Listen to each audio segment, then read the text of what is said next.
Oh la qu'est-ce donc on se retrouve pour une nouvelle vidéo pour faire l'analyse du match d'hier soir du Paris Saint-Germain face à l'Atalanta. Donc en premier j'ai analysé le match de l'Atalanta à Bergame et en deuxième celui du PSG. Donc l'Atalanta on a vu deux équipes différentes pour moi de l'Atalanta. On a vu une première équipe en première mi-temps qui a été plutôt intéressante et qui a montré plutôt des bonnes choses durant les 20 premières minutes.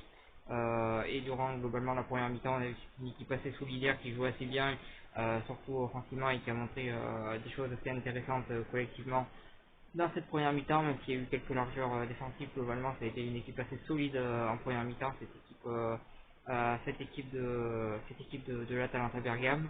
Et en deuxième, on a vu une équipe de l'Atalanta qui a été totalement cramée et qui physiquement a eu beaucoup de mal à finir ce match. Faut pas oublier que l'Atalanta, ils ont joué des matchs tous les 3-4 jours durant 2 mois facilement et qu'ils ont un effectif assez restreint et que du coup ça s'est vraiment ressenti, j'ai trouvé, dans cette deuxième mi-temps. J'avais l'impression que les joueurs étaient vraiment cramés, qu'ils n'en pouvaient plus et qu'ils avaient plus le physique pour pouvoir combattre. Collectivement, ça a été plutôt mauvais de la part de l'Atalanta durant cette deuxième mi-temps. Il y a eu des espaces, il y a eu des espaces défensifs qui se sont faits de plus en plus au fur et à mesure des minutes et du bon défensivement et offensivement. Ils ont eu des opportunités pour marquer ce deuxième but et tuer le match, ils l'ont pas fait et derrière ils n'ont pas les cash. Donc voilà, sur ça, en attendant, on a eu cette saison une très belle équipe de l'Atalanta qui, avec assez peu de moyens financiers, a réussi à créer pas mal d'exploits, mais qui malheureusement pour eux sont éliminés des quarts de finale. Donc voilà sur ça.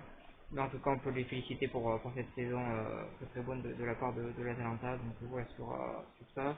Ensuite, pour en revenir au Paris Saint-Germain, on a vu un Paris Saint-Germain qui a plutôt mal démarré son match, qui a eu du mal à s'exprimer face à cette équipe de l'Atalanta qui a organisé un pressing qui les a mis en difficulté durant 20 bonnes minutes, voire même durant toute la première mi-temps. Un pressing assez intéressant et qui a vraiment posé des problèmes au Paris Saint-Germain durant cette première mi-temps-là.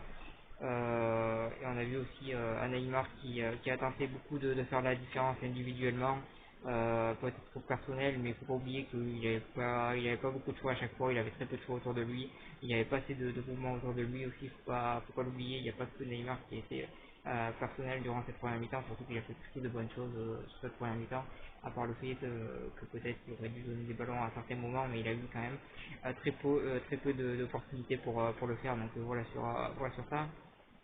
Ensuite, pour revenir sur la deuxième mi-temps, on a vu un PSG assez différent, je dirais, quand il y a eu l'entrée de Mbappé. Je pense que ça leur a fait du bien, ça a libéré des espaces pour les autres joueurs aussi, et l'entrée de Mbappé a été importante pour cette équipe parisienne.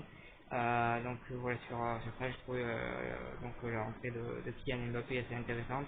En deuxième mi-temps, on a vu du coup un Neymar qui était moins esselé et du coup qui a eu peut-être un peu plus de choix, mais qui à certains moments il a peut-être été trop personnel, mais aussi on peut aussi reprocher le manque de choix aussi, parce qu'autour de lui il y a eu des joueurs qui pour moi ont été en dessous de leur niveau, notamment Icardi qui a été fantomatique durant tout le match.